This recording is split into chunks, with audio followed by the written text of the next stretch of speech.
An Amber Alert for a 4-year-old girl now at 7. We're live at the home where police say she was abducted 2 days ago. What's written on the van she could be in that could help them track her down. Shocking new images of the attacks on Israel. How hundreds of people are showing support for the victims here in the Triangle. I'm tracking ups and downs in temperatures this week. Futurecast shows how warm it will feel before temperatures plummet again.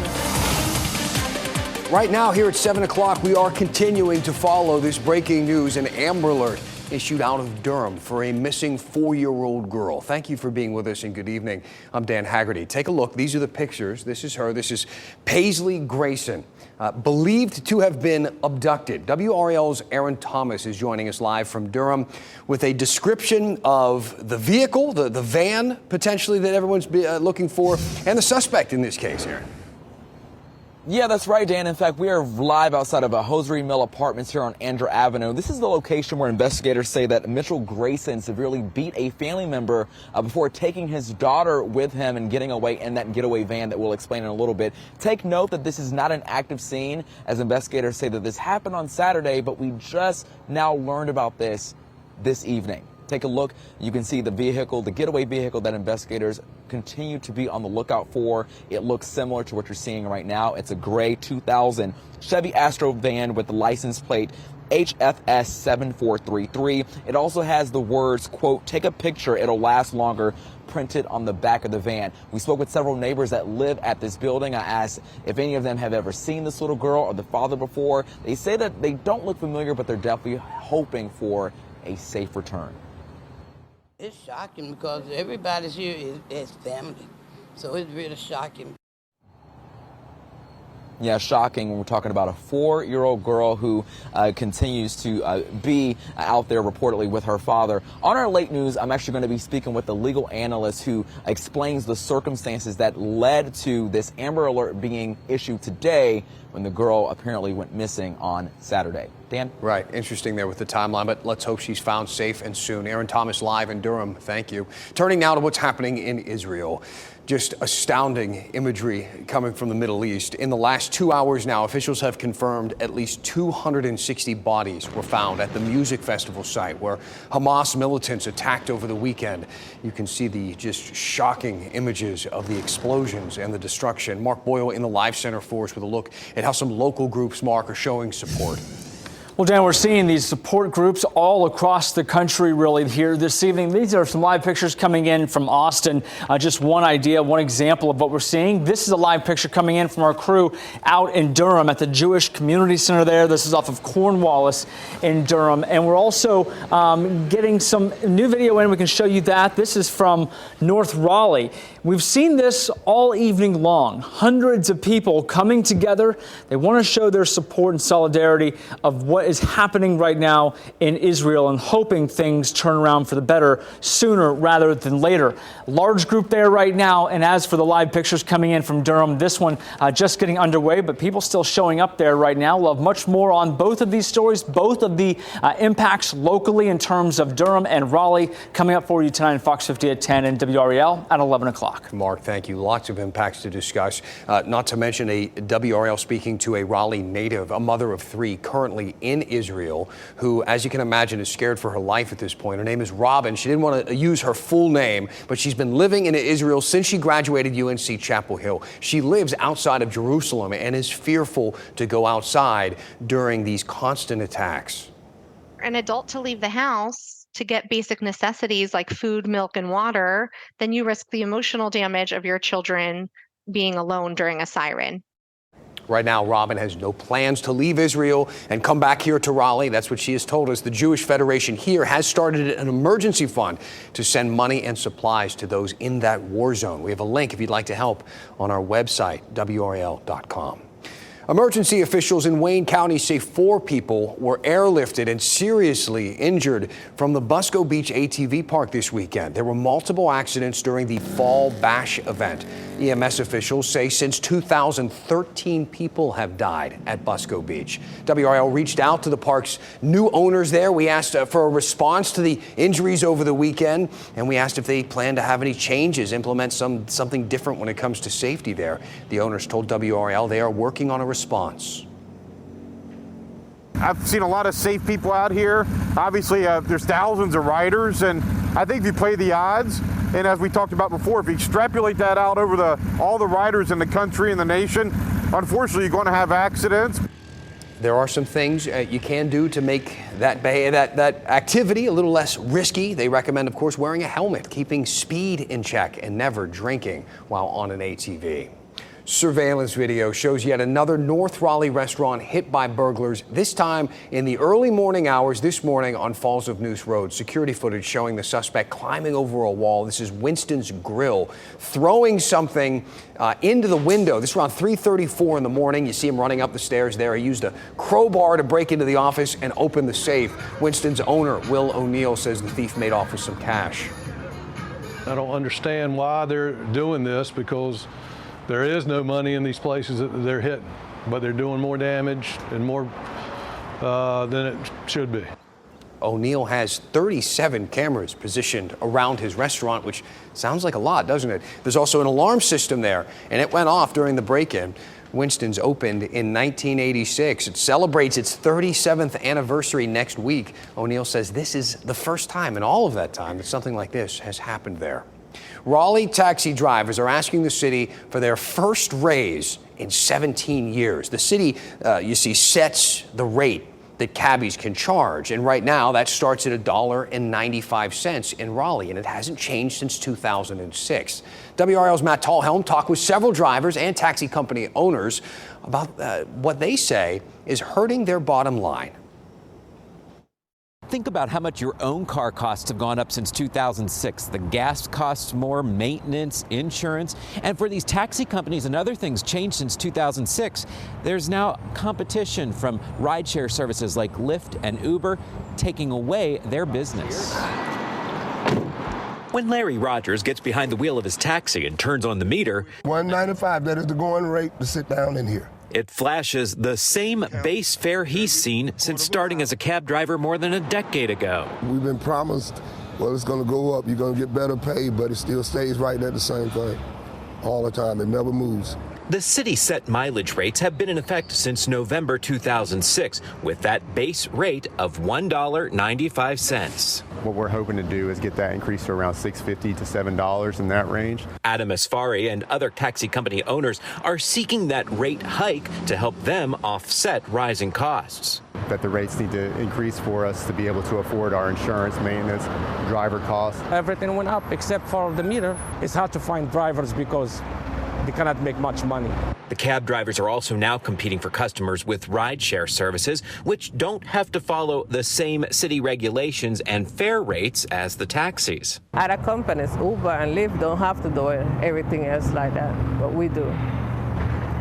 We have inspection every year, and we have to pay that amount. It's hard for us to hold on like this. We don't know how much longer we can hold on. Rogers says the rising costs with no raise have driven some of his fellow cabbies out of the business. I want all of us to be able to support our families and pay our bills. Some of those cab company owners have brought those concerns here to City Council. The city tells me it is actively working on coming up with a new and updated fare structure for taxis. Matt Tallhelm, WRAL News, Raleigh. It's a tough business. The cab companies also asking the city to include an ongoing cost of living increase in that fare structure that they designed. The city telling us the recommendations they will have for these new rates should be ready soon. So almost a year now after that power station attack in Moore County. And now Duke Energy continues to upgrade its substations. The company is making some improvements across Durham, for instance, replacing poles and upgrading wires to account for higher demand. Today, Duke hosted a live line demonstration in Durham. People getting a look at some of the items that can cause issues on power lines and the importance of personal protective equipment. The purpose of today's demonstration was just to continue our partnership with the first responders here in Durham County. They are critical to our success. Duke Energy says today's demonstration was an opportunity for those first responders to learn about this equipment and to do so in a safe manner rather than in a stressful situation like during a storm or an event like that. The former superintendent of Wake County Schools has a new title. Governor Roy Cooper appointed Dr. Kathy Moore to the State Board of Education. She will serve as an at-large member. Moore, as you probably know, spent more than 35 years in the Wake County Schools. She retired July 1st.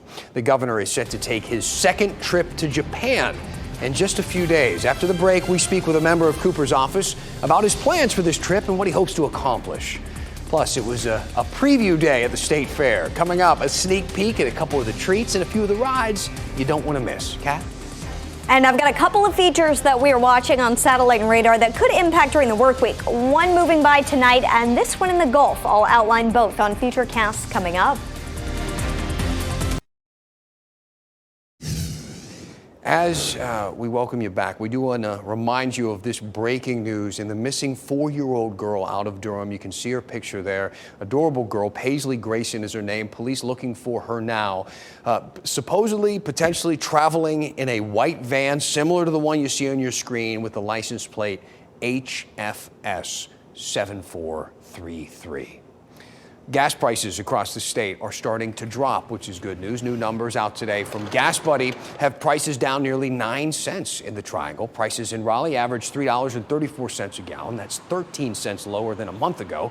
Nationally, the average price for a gallon is down 10 cents from just last week, sitting at $3.67. In Fayetteville and Durham, gas prices are also down compared to last week. Durham, you can expect about $3.48 at the pump. Fayetteville is the cheapest around, $3.18 a gallon. And remember, no matter where you are, you can always find the lowest gas nearby by searching fuel on WRAL.com or using the WRAL News app. So voters will head to the polls tomorrow in Cary, Durham, and Fayetteville for some big local elections. In total, people in 9 counties will cast their votes in 30 municipal races. Some municipalities and counties are holding an election that day. However, others are not. Voters will be casting ballots for either a general election or for a primary. And remember, a big caveat here, you must have your photo ID when you go to vote. Do not forget it. Polls are open Tuesday from 6:30 a.m. to 7:30 p.m. You can also visit the State Board of Elections website to check out your voter status and to view a sample ballot if you'd like. And you can also trust WRAL to bring you those election results both on air and on WRAL.com as they come in once the polls begin to close.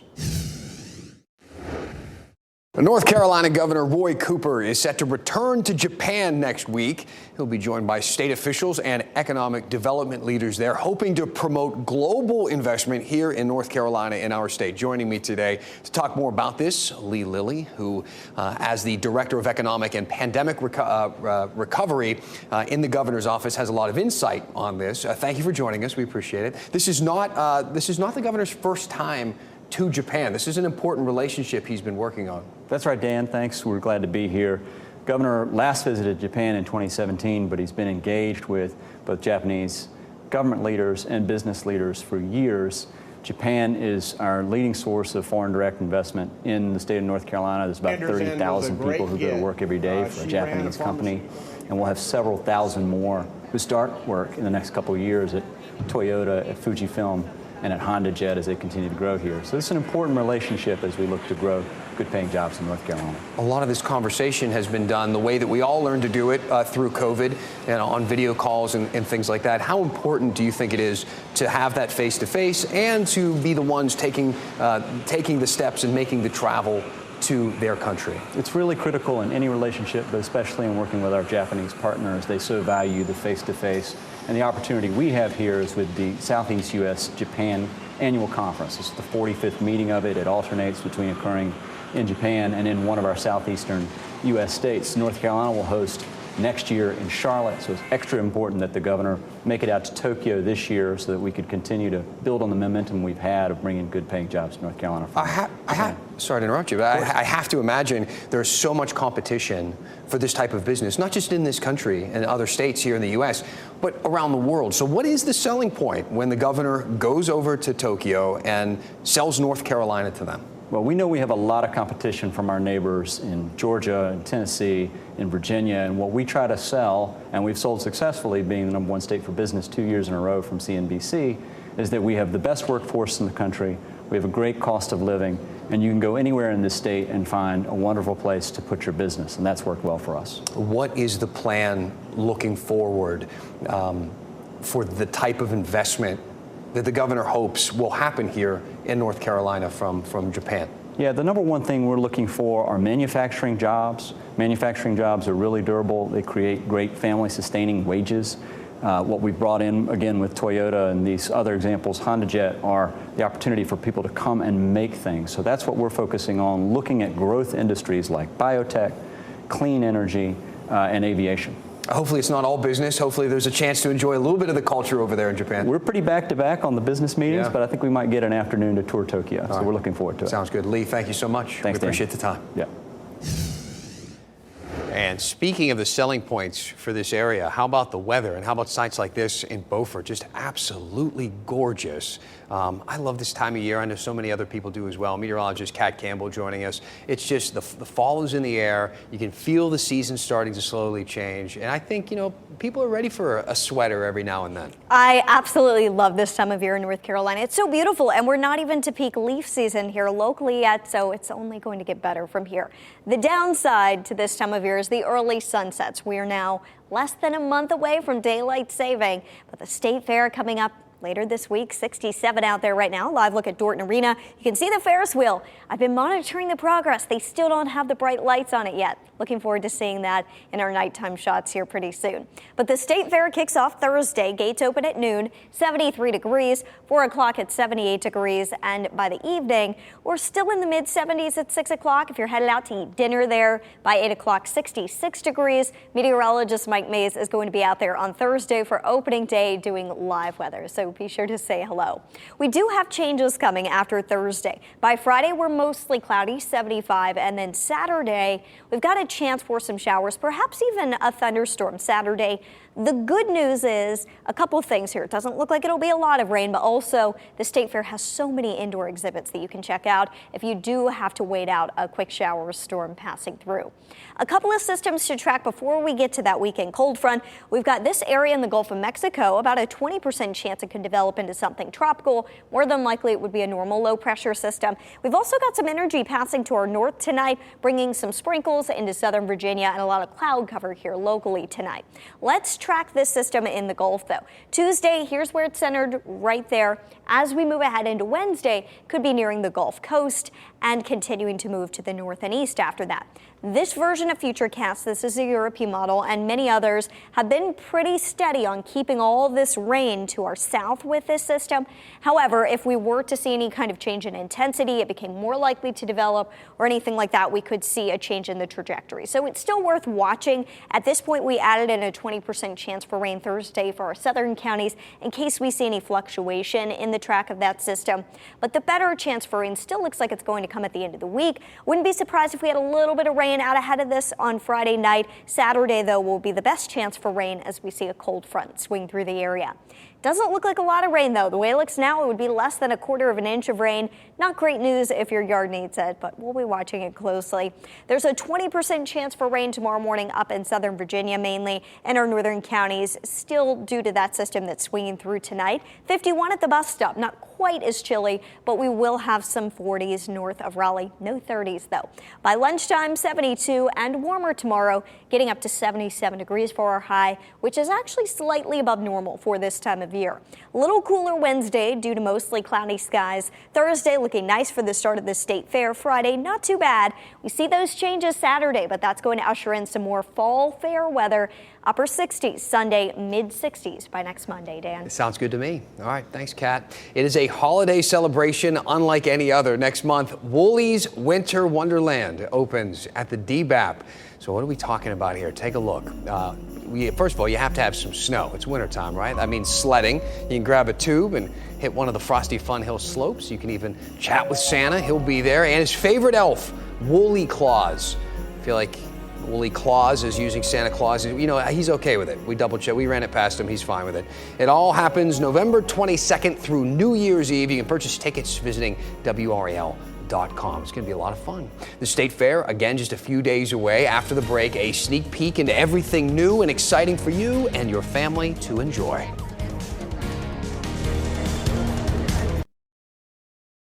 just 3 more days until your family can dig into all that delicious food and hop on the rides and take in everything that the North Carolina State Fair has to offer this year. It's going to be a lot of exciting times. Their gates officially open on Thursday. WRAL was able to get a little sneak peek of the fun today. Just take a look at some of the food that you and your family will be able to enjoy.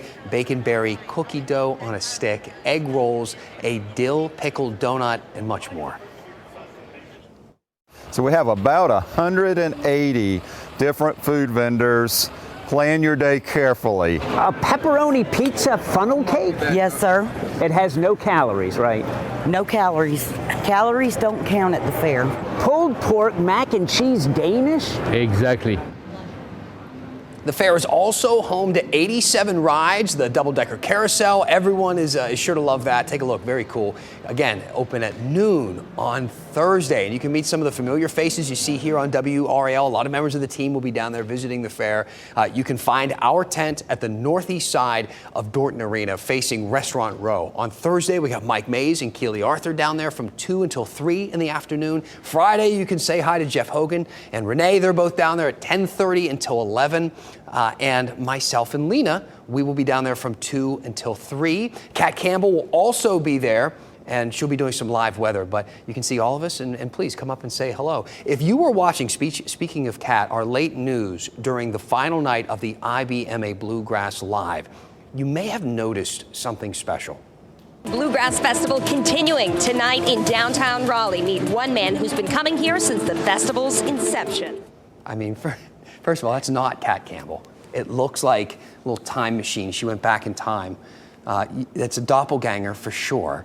Kat, you put this on Facebook. That little side-by-side comparison, a viewer put that together. Yep, they this did. has caught a little bit of fire. I like it. And we found her within less than 2 hours. The power of social media. Amazing. Thanks for being with us tonight. Our next newscast is 10 o'clock on Fox 50 and 11 on WRAL. Have a good night. Keep watching WRAL News over the air channel 34 and Spectrum channel 1257.